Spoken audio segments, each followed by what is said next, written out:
일단은 첫 단추가 잘못 끼워졌다. 그러니까 뭐냐면 서울 편입은 행정적인 변화예요. 그렇죠. 행정구역의 변화. 네네. 그럼 적어도 이거는 민선 7기가 끝나고 8기가 시작될 때가 작년 6월 13일 날 선거. 작년 선거 때 김동연 지사는 북도와 남도에 대해서 공약을 내세우셨어요. 그래서 시민들한테 당선이 되셔서 약속을 이제 실천하시는 거죠. 그게 좋든 나쁘든. 근데 김병수와 오세훈 시장은 특히 국힘당에서는 행정구역 개편에 대한 공약이 전혀 없었어요. 그러니까 공론화의 과정이 전혀 없는 거죠. 그러니까 뭐 1년 전부터 준비를 했다 하지만 내부 검토서가 있다라고 하지만 의회에 제출한 게 전혀 없어요. 처음으로 얘기를 했던 건 서울 편입 4글자를 의회에다 얘기한 거는 11월 8일 날이었어요. 올해. 그 사이에 이거는 뭐냐면 빗대어서 얘기하면 시험을 보는 학생들한테 찍기를 강요하는 것과 똑같아요. 시험 공부할 시간도 없고 뭐 시험 문제가 어떻게 나올지에 대해서 범위도 안 알려주고 그냥 강요하는 거죠. 시민들이 이게 좋은지 나쁜지 판단할 수 있는 정보가 없어요. 이건 폭력적인 행위예요. 아주 김포의 운명이 결정되고 김포 시민들 한 명 한 명들이 삶의 변화가 크게 되는 것인데 전혀 행정적인 책임을 맡아서 해야 될 단체장이 전혀 정보도 제공하지 않고 강요하는 이런 상황은 굉장히 가학적인 행위다. 단체장으로서 하지 말아야 될 행위를 하고 있는 거죠.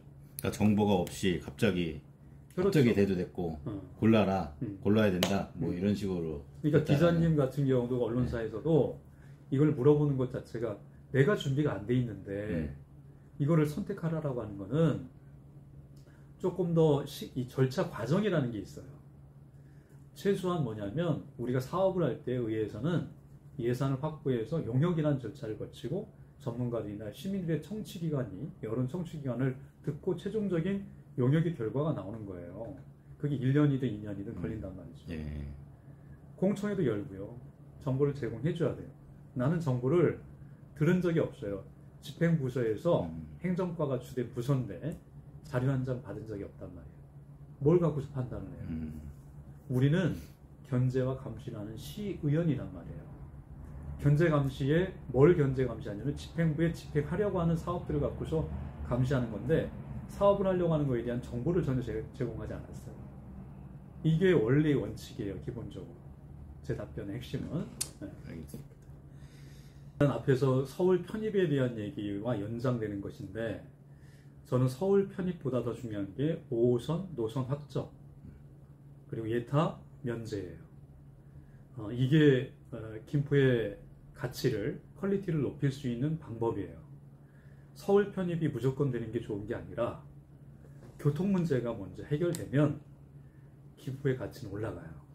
집값도 땅값도 다 올라가게 돼 있어요. 주민들이 원하는 거 다 웬만한 건 실현이 돼요.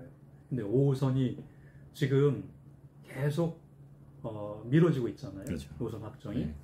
지금 문제가 되는 게 서구와의 문제죠. 김포가 아니라 인천시 서구와의 논의에서 자, 우리는 내밀 수 있는 카드를 다 내밀었어요. 건폐사부터 다 수용하겠다. 그러니까 이 카드 협상이 저는 적절하지 않다고 봐요. 지금에 와서 우리가 요구하는 대로 다 들어줄 수 있느냐. 협상의 대상이 있고 협상 카드를 다 내밀었는데 우리 요구대로 되겠어요? 이거는 좀 협상을 하는 입장에서 저는 김포시 안대로 되기를 바랍니다.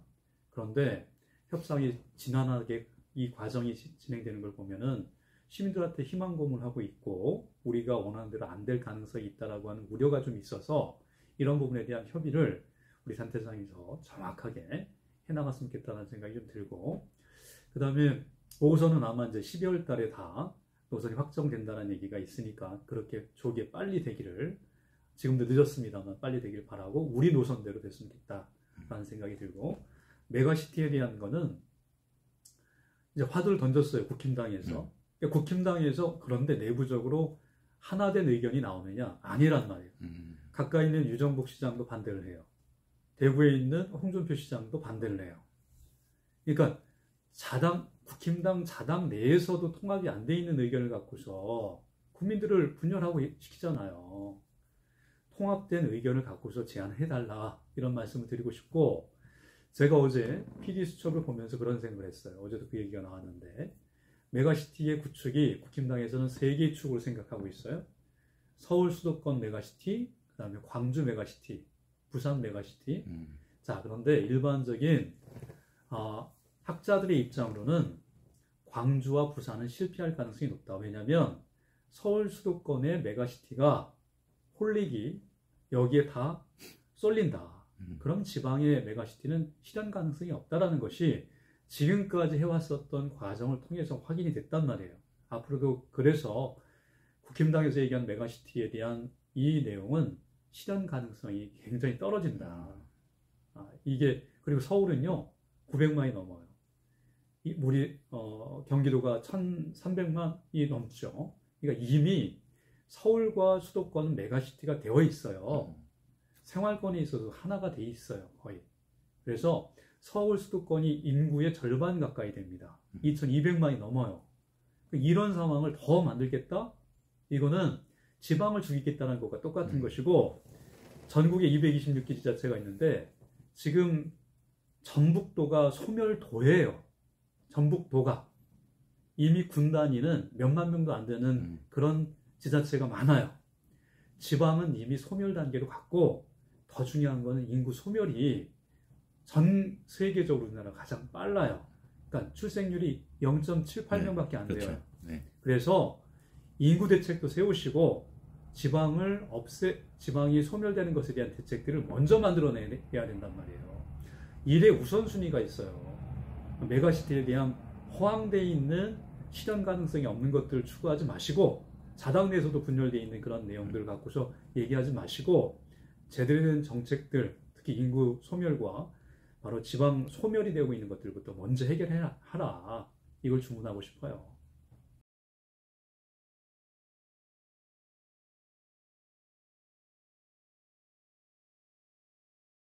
저는 처음에 저희가 민선 8기가 작년 7월 1일부터 공식적으로 시작이 됐고, 이제 7대7의 그 의회 구성원들이 이제 7대7의 구조입니다. 국힘당 7, 더불어민주당 7. 서로가 팽팽한, 이제 이렇게 시민들이 만들어준 이유가 있죠. 어느 한쪽으로 쏠리지 말고 균형감 있게 서로의 입장들 팽팽하게 어떤 견제 감시를 좀 제대로 하라라고 하는 것들도 아마 주문해 주신 결과들이 7대7이 되지 않았나 이런 생각이 들고, 의회에서는 조금은 이제 논쟁이 될 만한 것들도 많이 있었고, 7대7이다 보니까, 물론 이제 지금은 현재는 한 분이 좋지 않은 사고가 있었기 때문에 이제 7대6이 됐어요. 그래서 그 숫자가 7대7이었을 때와 7대6이 됐을 때는 의회 상황이 굉장히 큰 변화가 있습니다. 한마디로 말씀드리면 견제 감시를 좀 어느 정도 했었다가 집행부에 대해서 지금은 7대6인 입장에서 일방적으로 국힘당의 시의회 운영이 되고 있다. 그래서 숫자로 밀리고 있는 상황이라서 과반수가 안 되기 때문에 대부분의 어떤 의결 과정이나 이런 것들이 국힘당에서 원하는 대로 그렇게 진행되고 있는데, 그럼에도 불구하고 민주당에서 시민들을 위해서 저희가 할 수 있는 얘기들은 최대한 하고 있다. 방어를 하려고 노력을 하고 있다. 그렇게 말씀드릴 수 있을 것이고, 앞으로 내년 이제 4월 보궐선거가 있는데 저희가 열심히 해서 다시 처음에 만들어주셨던 7대7을 만들고자 하는 것이 이제 저희의 계획입니다.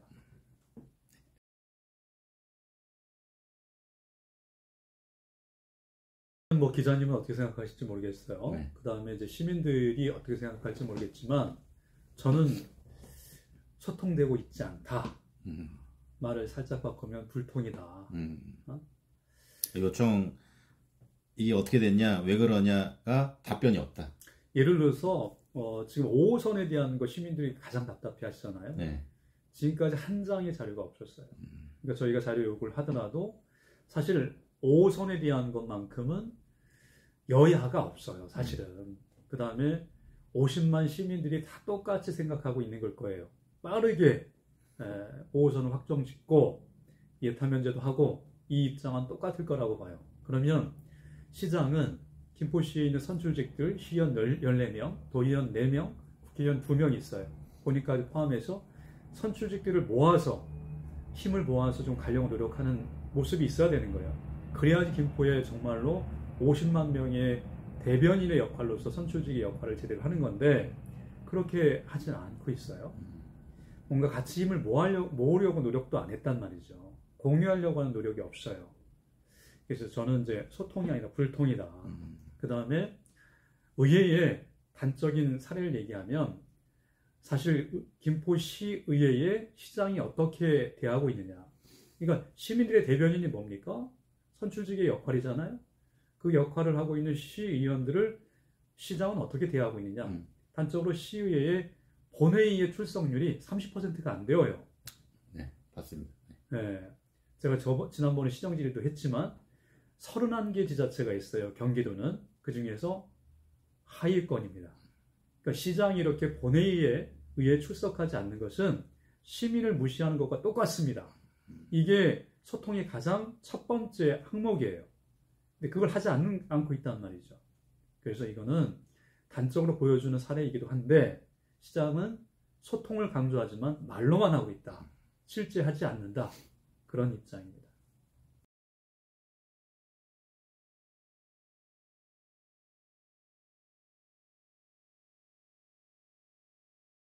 견제 감시라는 게 첫 번째 우리가 해야 될 역할이죠. 네. 예산 심사도 해야 될 것이고요. 그다음 행정 감사도 하고요. 근데 지금 결국 이제 집행부에서 일을 하고 있는 것들이 어떤 것이냐 그 내용들을 갖고서 우리가 하나하나씩 따지고 확인해서 바른 길로 갈 수 있도록 시민의 의견이 잘 반영될 수 있도록 노력하는 게 저희의 해야 될 가장 기본이자 중심적인 내용입니다. 그래서 여러 가지 김포시의 사업들이 있어요. 아까 얘기했던 5호선 교통 문제, 그 다음에 뭐 인하대학교, 풍무역세권의 인하대학교가 대학병원이 이제 필요하다라는 공감대가 많이 형성돼 있어요. 우리 김포에는 대학병원이 없잖아요. 네.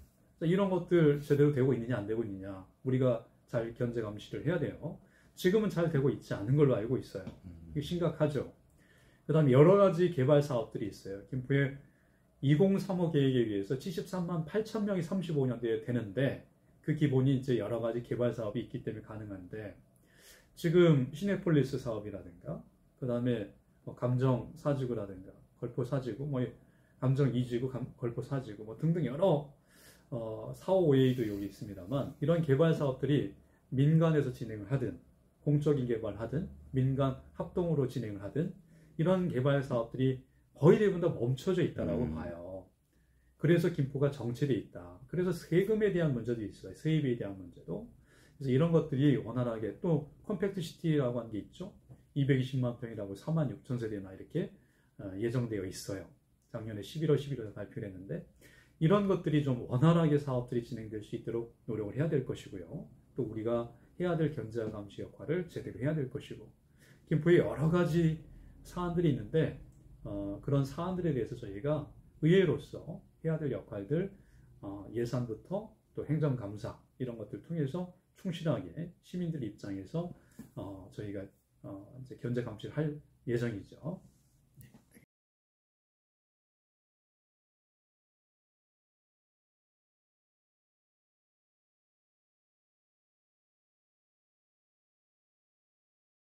일단은 뭐 저도 이제 재선위원이기도 하고 또 부의장으로서 특히 이제 의회에서 의장과 또 국힘당 의원들 7분이 계신데 지금 현실적으로 7대 6의 상황에서 우리 민주당의 의견들, 생각들 또 주장들을 관철시켜 나가는 것 참 힘든 상황이에요.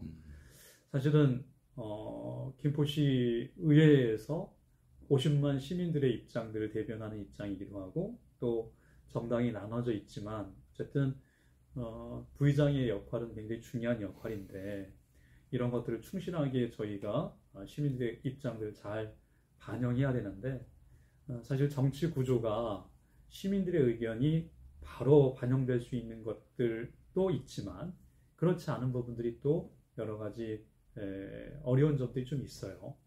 그래서 이런 것들을 이제 부의장으로서 관철시켜 나가는 것 상당히 좀 힘든 상황이고요. 그럼에도 불구하고 어쨌든 제 역할이 그거니까 또 지역구가 이제 고촌사업 풍무 지역인데 지금은 이제 부의장으로서 가급적이면 지역구에 한정되지 않고 또 우리 민주당의 입장, 그 다음에 김포시의 전체적으로 여러 가지 문제점들을 좀 최대한 많이 듣고 현장에 가서 확인하고 최대한 의정에 반영하려고 노력을 하는데 뭐 몸은 하나고요. 해야 될 역할들은 여러 가지라서 현실적으로 물리적으로 어려움을 많이 느끼고 있습니다.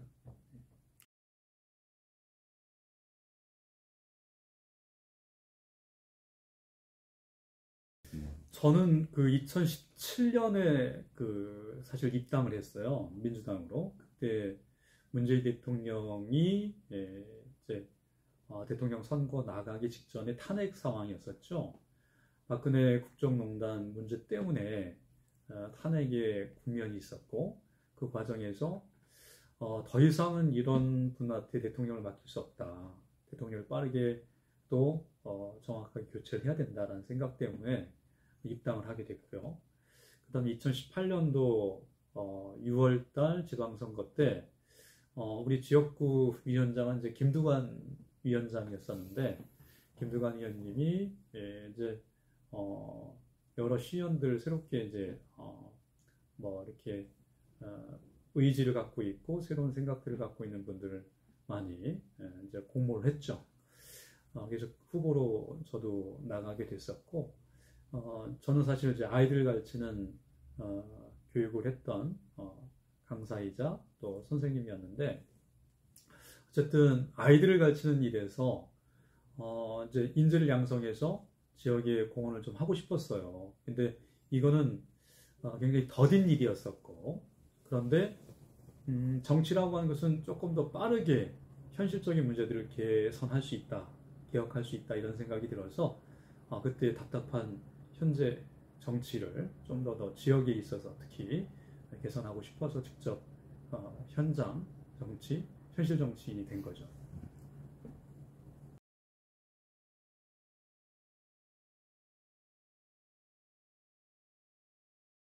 일단은 저는 뭐 정치를 입문하게 되었고 그러니까 뭐 지금 시의원 열심히 주어진 활동해야 될 것이고요. 임기가 이제 4년인데 그 중에서 뭐 1년 조금 더 넘고 2년 차 이렇게 돼가고 있는데 어쨌든 주어진 임기 충실하게 시의원으로서 또 주어진 부의장으로서 역할 해 나갈 것이고요. 그 다음에 서서히 뭐 시민들의 어떤 요구치가 있어요. 그 다음에 저는 오랫동안 한 자리에 머물러 있는 것보다는 내가 해야 될 역할들보다 더 잘할 수 있는 분들이 또 있어요. 후배 정치인들. 그 자리를 또 물려주는 미덕도 필요하다고 봐요. 그러니까 내 자리를 지키려고 하는 것보다는 나보다 더 잘할 수 있는 사람들 빨리 발굴해서 내 자리를 좀 그분들한테 또 만들어주고 올라가는 것도 또 의미가 있다고 봅니다. 그리고 저는 또 새로운 길을 찾아 나가고요.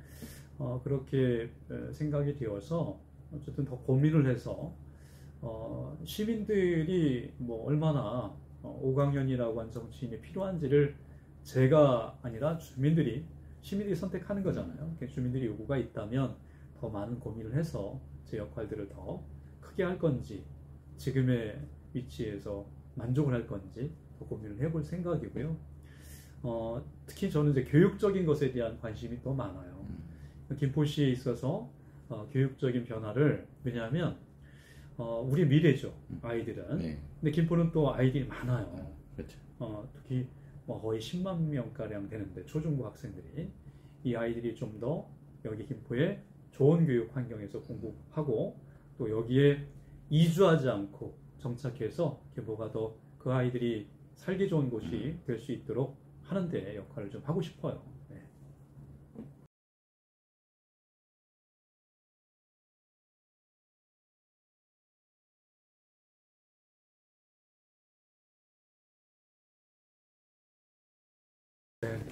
안녕하세요. 김포시의 부의장 오광현입니다. 이렇게 또 인터뷰하면서 시민 여러분들께 말씀할 기회를 줘서 정말 감사드리고 많이 힘드신 걸로 알고 있습니다. 경제가 또 먹고 사는 문제 상당히 힘들고 팍팍한 그런 살이 상황이고 경제 상황입니다. 그 어려운 가운데 정치라는 입장에서 더 희망적이고 긍정적이고 또 의미 있게 활기차게 삶을 살아가실 수 있도록 저희가 도와드려야 되고 그런 역할을 의정활동을 해야 되는데 더 스트레스를 주고 있는 건 아닌가라고 하는 그런 걱정과 고민들이 좀 있습니다. 조금 더 정치인들이 희망을 주는 정치, 저부터라도 그렇게 주민들에게 스트레스를 주지 않는 그런 정치를 하고 싶은 게 제 입장인데 더 열심히 할 수 있도록 노력하겠습니다. 김포가 과거로 퇴보하지 않고 앞으로 한 발자국씩 더 진전되고 발전해 나갈 수 있도록 제가 갖고 있는 능력들, 역량들 충분하게 더 발휘할 수 있도록 노력할 것이고요. 주민 여러분들께서, 시민 여러분들께서 많이 응원해 주시면 더 힘차게 힘받아서 노력하도록 하겠습니다. 네, 감사합니다.